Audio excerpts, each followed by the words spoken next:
as avaliações de momento. Então, pô, um grande jogador numa semana, na semana seguinte não serve, né?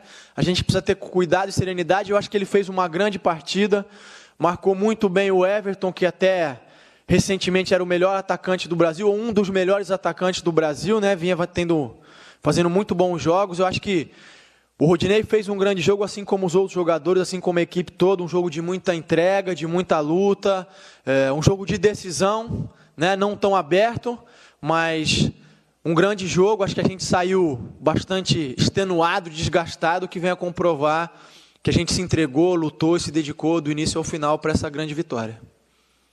Barbieri, boa noite, parabéns pela classificação.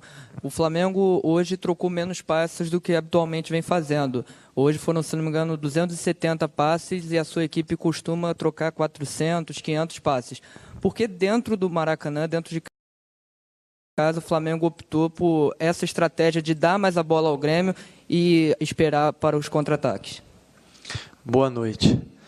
Então, a gente tem que, quando vai fazer esse tipo de análise, ter um certo cuidado, né? Porque muitas vezes a estratégia não é a que a gente escolhe, mas é que o adversário também impõe, né? Não podemos esquecer que do outro lado tem um adversário que vai tentar impor o seu jogo, que tem a história do jogo. Então, como a gente falou antes, a gente fez um gol cedo e, em função do último jogo que a gente tinha analisado com eles lá, a gente tinha preocupação em fechar alguns espaços importantes da nossa equipe para que o Grêmio não pudesse explorar.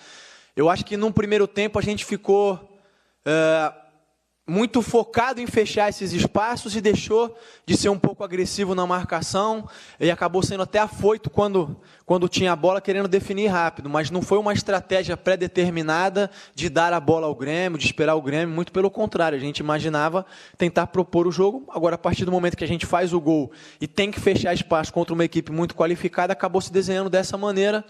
Eu acho que o que a gente pode e vale ressaltar é que o Flamengo sabe atuar de mais de uma maneira. E isso é importante porque as competições exigem e impõem isso em determinados momentos.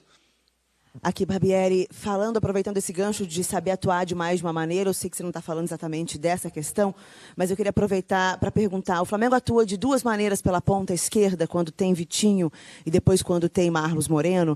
Queria que você explicasse um pouco as características que o time fica com cada um.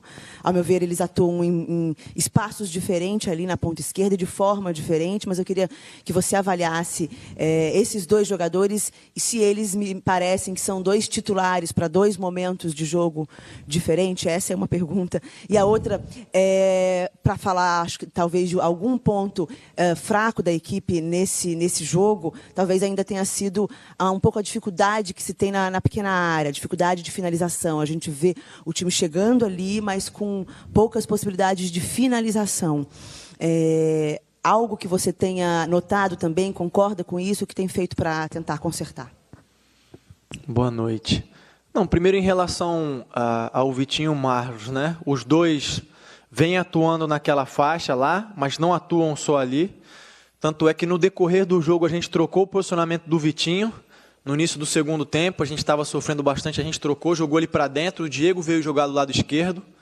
O Marlos entrou jogando dentro, depois a gente destrocou novamente em função das trocas que o Renato faz.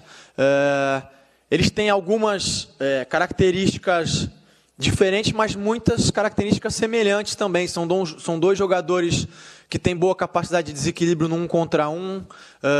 O Vitinho tem um pouco mais de finalização de longa distância. O Marlos é um jogador arisco, né, de velocidade, puxar contra-ataque. Eu acho que a gente tem que saber usar eles nos momentos.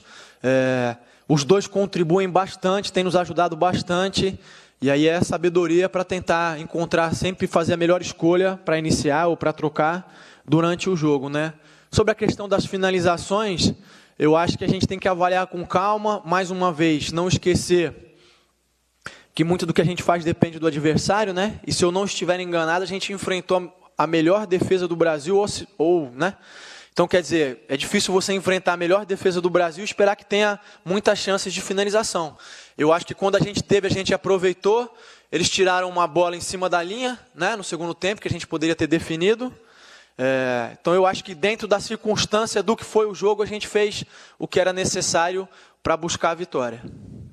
Boa noite, Barbieri. Agora mudando um pouquinho, falando um pouquinho de Flamengo e Atlético Paranaense, Você falou agora há pouco, destacou a força da torcida, né? E provavelmente o Flamengo encara o Atlético sem a torcida. Isso te preocupa? E parabéns pela classificação. Obrigado, boa noite.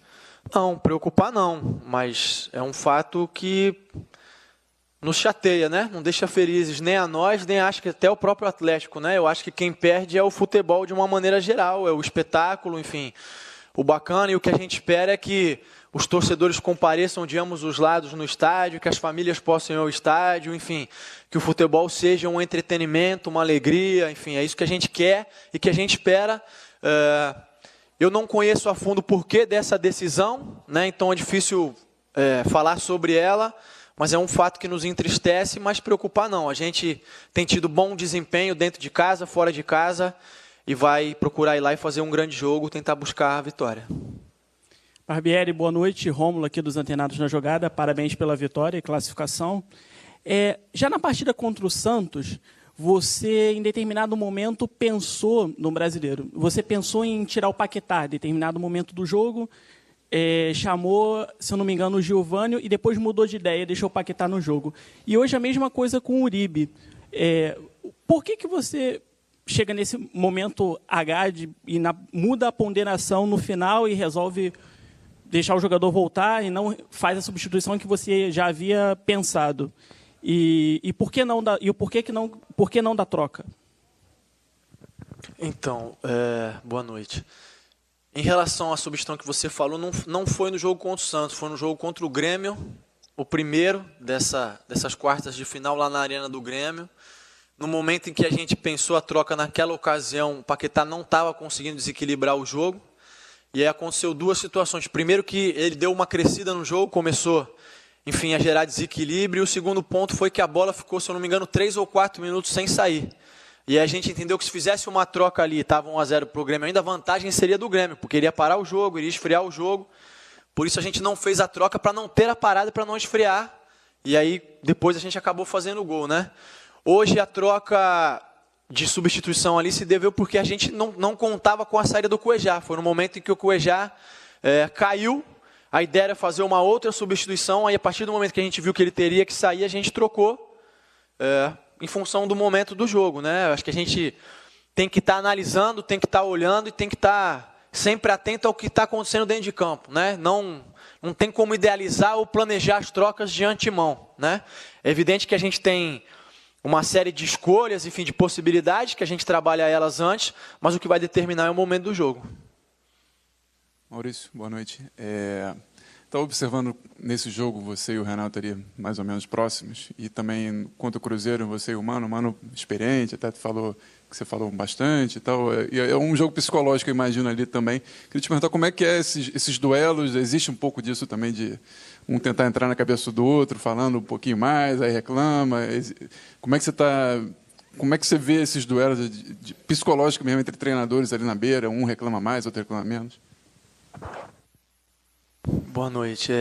Não, eu acho que ele existe, mas eu, em especial, procuro não prestar atenção nisso ou não entrar nesse duelo, né?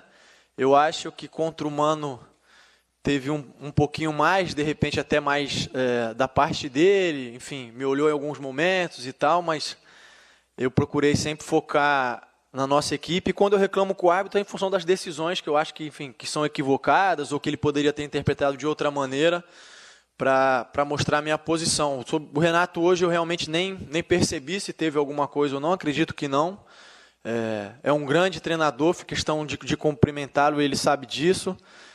Tenho o maior respeito por ele, pelo trabalho que ele vem desenvolvendo, e acho que o Grêmio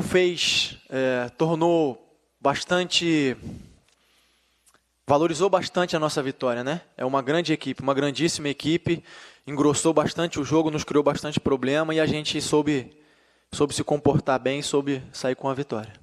Boa noite, Barbieri. Aqui atrás, a maratona continua, né? O Flamengo está vivo ainda na Copa do Brasil. Na Libertadores precisa reverter esse placar, mas a torcida está empolgada depois dessa classificação. Assim, é um momento especial que falar desse momento, dessa maratona, né? Tudo isso que está acontecendo. Boa noite.